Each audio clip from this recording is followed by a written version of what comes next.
Petir adalah pelepasan listrik raksasa yang disertai dengan kilatan cahaya yang cemerlang dan suara guntur yang keras.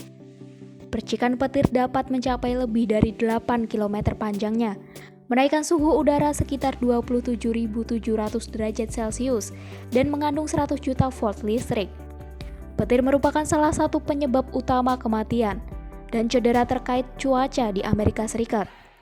Kebanyakan orang tidak sadar ketika mereka disambar petir, bahkan saat pusat badai petir berjarak 16 km. Dilansir dari National Geographic, berikut adalah fakta-fakta petir yang menarik untuk diketahui. 1. Petir mungkin berperan dalam evolusi organisme hidup. Beberapa ilmuwan memiliki dugaan bahwa petir mungkin memiliki peran dalam evolusi organisme hidup. Panas yang sangat besar dan energi lain yang dilepaskan selama petir menyambar telah ditemukan untuk mengubah unsur-unsur menjadi senyawa yang ditemukan dalam organisme. 2. Jumlah sambaran petir ke bumi.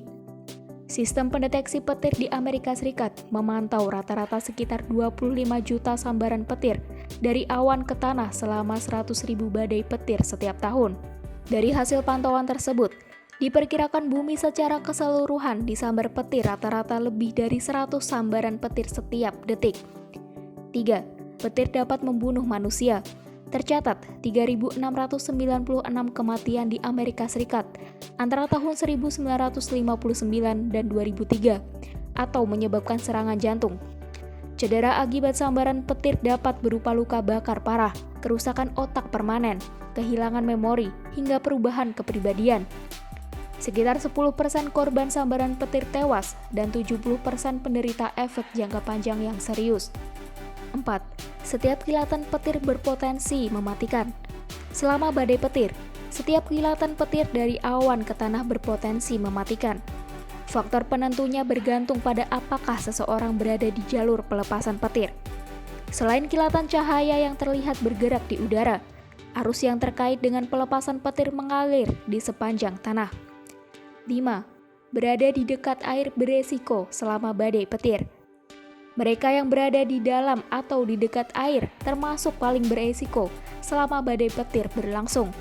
Dalam kondisi ini, berenang sangat berbahaya karena perenang tidak hanya menonjol di air, tetapi juga karena air adalah konduktor listrik yang baik. Sementara itu, orang yang berada di dalam rumah selama badai petir pun harus menghindari aktivitas yang memungkinkan tersambar petir. Kebanyakan orang terluka akibat petir saat berada di dalam rumah ketika mereka sedang berbicara di telepon, menjauhi jendela dan pintu serta menghindari kontak dengan apapun yang menghantarkan listrik juga perlu untuk menghindari resiko tersambar petir.